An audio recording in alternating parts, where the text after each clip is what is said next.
بسم اللہ الرحمن الرحیم۔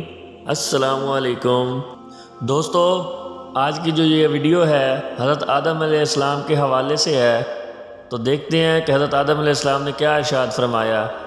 لیکن اس سے پہلے جن دوستوں نے ہمارے چینل کو سبسکرائب نہیں کیا وہ سبسکرائب کر لیں اور ساتھ ہی بیل آئیکن کو پریس کر لیں۔ تو کرتے ہیں ویڈیو شروع۔ باب اول، حضرت آدم علیہ السلام نے ارشاد فرمایا، اپنے گناہوں پر شرمندہ ہو کر معافی مانگنے پر اللہ تعالیٰ معاف فرما دیتے ہیں۔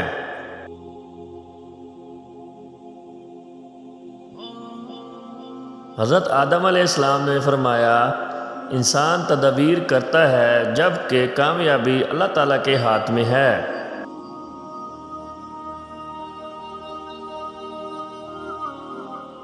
باب آدم علیہ السلام نے فرمایا، انسان کے اندر خوب سے خوب تر اور مفید سے مفید تر کی تلاش کا جذبہ ہر وقت کام کرتا رہتا ہے۔ حضرت آدم علیہ السلام نے ارشاد فرمایا، انسان کے اندر شرم و حیا ایک فطری جذبہ ہے۔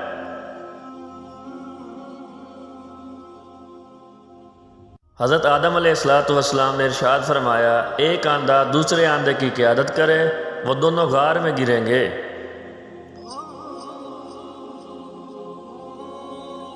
حضرت آدم علیہ السلام ایک بار بولے، آنکھ والا وہ ہے جو اپنے آپ کو دیکھے۔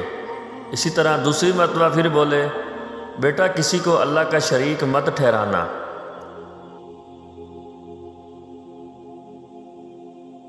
باب آدم نے ارشاد فرمایا، جفا کشی اور محنت سے انسان محتاجی سے آزاد رہتا ہے، جبکہ دوسری بار فرمایا، حکمت و دانائی مفلس کو بادشاہ بنا دیتی ہے۔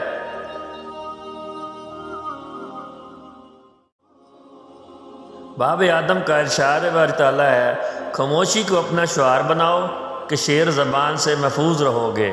اور جبکہ دوبارہ فرمایا، دنیا کے حوصات و مصائب انسان کی آزمائش کے مواقع ہیں۔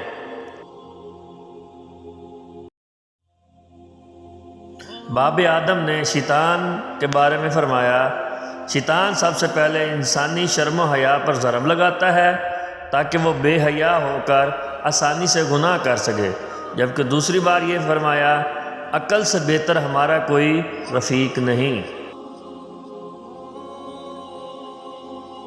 جی تو دوستو، باب آدم نے آج کے دور میں ہونے والی بات کئی سو سال پہلے بتا دی تھی۔ محتاط لوگ عموماً کم غلطیاں کرتے ہیں، جبکہ دوسری بار فرمایا، مرد کامل تو وہی ہے جو دشمن کو دوست بنا سکے۔ مصائب سے مت گھبرائیے کیونکہ ستارے اندھیرے میں چمکتے ہیں۔ نیکی اور بدی میں فرق رواں رکھو۔ جی تو دوستو، یہ تھے حضرت آدم علیہ السلام کی نصیحتیں اور اچھی باتیں۔ امید کرتے ہیں آپ کو یہ ویڈیو ضرور پسند آئے گی۔ جو دوست نئے ہیں ہمارے چینل پہ، ہمارے چینل کو سبسکرائب کریں، لائک کریں، شیئر کریں اور اپنے دوستوں کے ساتھ اچھی باتیں لازمی شیئر کریں۔ آپ سب دوستوں کا ویڈیو دیکھنے کا بہت بہت شکریہ۔